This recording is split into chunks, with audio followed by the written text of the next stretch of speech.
Well, we're going to get the next game set up now. Just to go back to the voting that was happening earlier, we did see Matiz taking a lead in the community voting, a fairly substantial lead over the other players in this tournament. So it appears that the crowd does agree with our predictions there.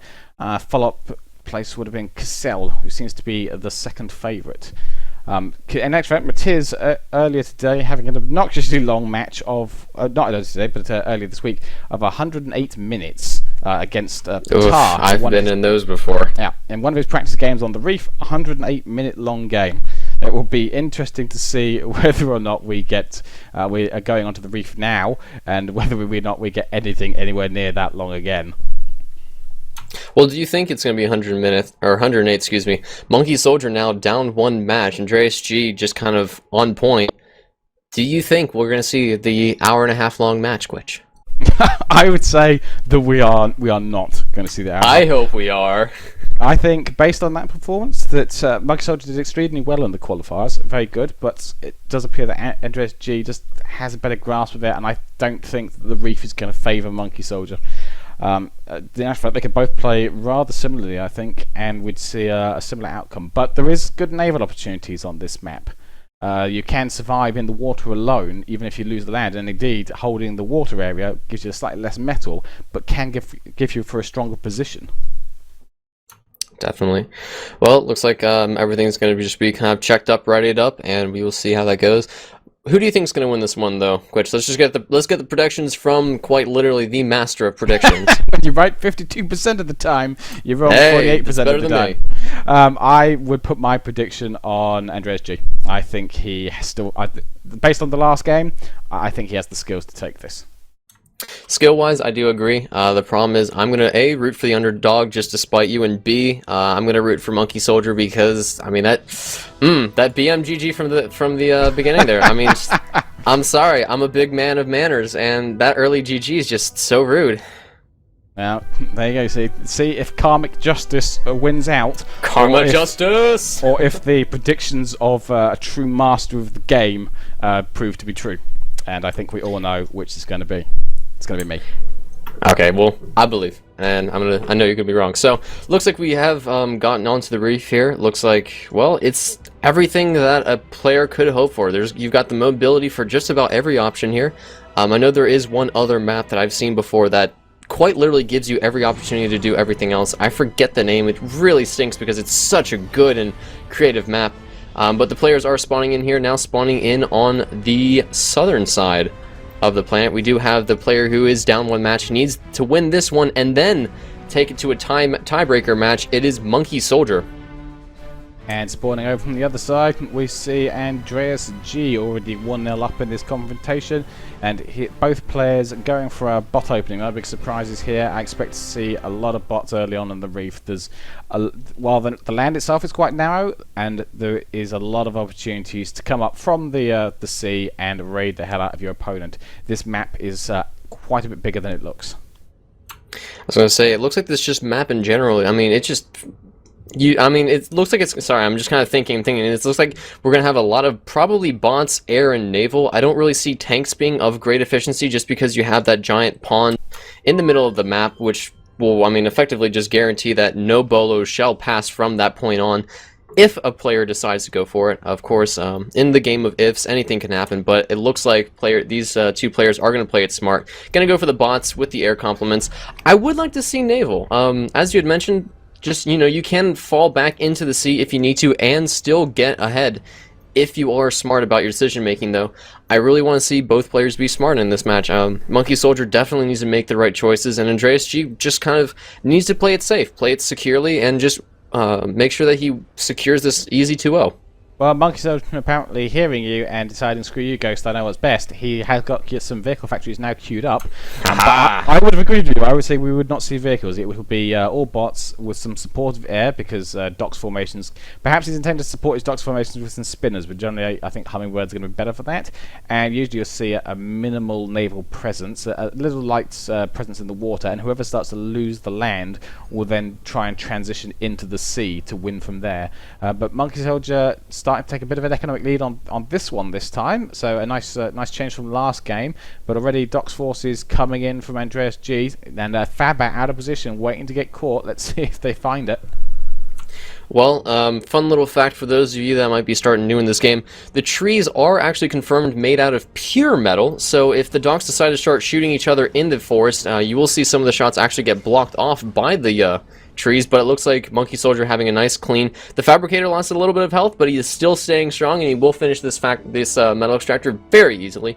And interestingly enough, I think it might just be the spacing of the bases here. We have a much more relaxed kind of play. I mean, at least from the beginning there, we saw in the last match, we saw Andreas G going straight in for those Fabricators, killing off a lot of them. This time it is the Doc's scouting parties and raiding parties, but in general, it's a much more slower, more kind of relaxed pace. Though we do see Andreas G now starting to go for that naval factory. Really like to see this just because of the pressure that he will be able to apply. Well, we see Andreas G starting to put those naval factories down, so clearly he's intended a bit of shore harassment and secure his place in the naval early on, which I think is a smart move. The naval area has got quite a lot of metal in it, and he's already got a scout out there keeping tabs on that. So and as I've said before, being the first in the taking back the water from someone is a lot harder than taking back the land. Meanwhile, Monkey Soldier starting to put out some combat fabbers, which he can use to go and reclaim those trees, give himself a nice metal boost. And Andreas G starting to do Doc's raids around the edges, about to catch out one of Monkey Soldier's fabbers as well, if he sees that they're not hitting it right now, and actually hitting the mechs. Both players don't seem to be aware that this confrontation is happening. Tree economy confirmed, best economy that ever existed. The problem with this, though, Monkey Soldier now catching the curse of the Andreas G, surplusing really hard with his economy. I don't know why players love to surplus, especially in a 1v1 where every single ounce of metal is more valuable than gold. Really want to see players just kind of not surplusing, maybe getting some metal storage. I know it's the bane of players to actually be, conscious about their efficiency, but having that extra metal just always allows if you're on a bit of a down streak, you're losing some of your metal extractors, and you just need a couple seconds to get your units over there to resecure the metal. That metal extractors, that metal storage, is just absolutely fantastic. Looks like though, neither player really kind of wants to listen to me. Though we did see the vehicles, which I think Andreas G decided to not go for anymore because just loves to spite me. But the naval starting to come out here from Andreas G. Well, unfortunately, the combat fabbers appear to be sitting around doing absolutely nothing, which is a shame. There'd be a really great way to boost this early production and get a bunch more factories out and take a nice early lead on this land, given that Andreas G doesn't appear to be using them at all and is indeed investing part of his smaller economy into a naval presence. It's been a great opportunity for Monkey Soldier to just really take a grip on the land and all the metal that it produces. If you don't give Andreas G enough time to take over that naval, it should be easy to sweep him from the land and then move straight over and take him out in the sea. But again, we see Andreas G making most of the moves here. He's starting to contain Monkey Soldier again. He's got Doc sitting on one of the shores. One of the mechs is down. For some reason, there's some Docs nearby that aren't reacting to this, and it feels that Monkey Soldier's getting a little overwhelmed, not quite able to handle all the fronts that are happening. I was going to say, we saw this in the last match, and Monkey Soldier just really needs to kind of step on this if he wants to try and get back into this game. Always just seems to like getting contained. I don't know, maybe he just likes to try and play the underdog match, but as we're seeing here, we've got two narwhals just murdering off a bunch of hummingbirds here unnecessarily, and he's going to lose these metal extractors. Andreas G's micro has just been absolutely fantastic at just tearing Monkey Soldier's APM. He's just throwing it everywhere. He's throwing it over here with this bomber trying to kill off a few Docs. He's throwing it over here with these narwhals still murdering these metal extractors. Monkey Soldier needs to use these tanks, put them somewhere, and just say, look, you will not come through here. These tanks will murder everything that comes through here. Now I can focus somewhere else. I can start moving some Docs over to the other side of the base, or over to the other side of the planet. Start harassing your efficiency. We see the economies still basically identical, but Monkey Soldier needs to find some way to kind of focus himself. He seems very spread out. Well, you can see that Monkey Soldier seems to come with a coherent plan, and also surprisingly switching over to vehicles as well. Perhaps feeling he's going to make a bit of a body blow push across the land with those. But he's smoothly moved into the water. He's used that to start taking out this metal that Monkey Soldier was grabbing with his air. Monkey Soldier making a bit of a push with his tanks, and it's got all hummingbirds as well. He's not a man who likes his bombers, that's for sure. So he's decided taking the air presence, but with this vehicle factories going up, I think we'll see some spinners, and air's going to be nullified against these ground pushes soon. But Andreas G now pushing into the back of Monkey Soldier's base with another big Dox push out the water. So oh, these energy factories are exposed. And those two Fabbers should go down as well. Both of them do go down, and the army from Monkey Soldier moving the wrong way. So these docks are left pretty much uncontested to rampage through this base and start taking out production. And Monkey Soldier now almost half the production of Andreas G, well down from the lead he had much earlier on. I'm not too sure I like the choice from Andreas G just to keep kind of running towards those metal extractors. At least when I'm playing the 1v1s and I see energy, I think that is crucial. You kill the energy, you basically cripple absolutely everything. He's gonna have to rebuild every single one of those energy factories if he wants to stay on top of his efficiency. And I think he had plenty of opportunity to pick off at least another 4 or 5 of those just from the docks alone. Those bombers probably took about 3 or 4 seconds just to get there to respond. And I mean, I think Andreas G kind of threw away a really opportune moment to just kind of really cripple Monkey Soldier's efficiency, although it's already pretty crippled alone. Yeah, I mean, if we look at the stats now, I have to say I think Andreas G made the right call there.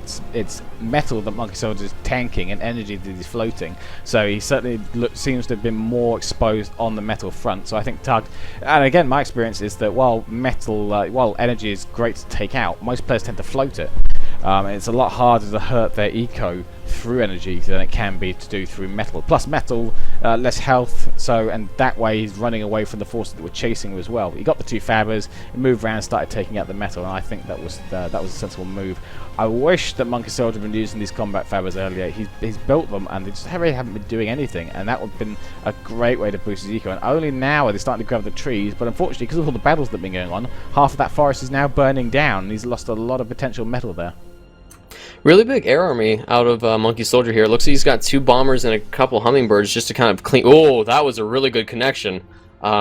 Cleaning up this little expansion point that Andreas G was starting to get.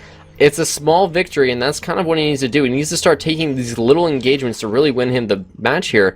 Andreas G taking, I would say, a pretty much firm grasp over the naval economy that Monkey Soldier effectively just kind of gave up here. This commander pushing really hard for Monkey Soldier. I didn't notice this until he's actually...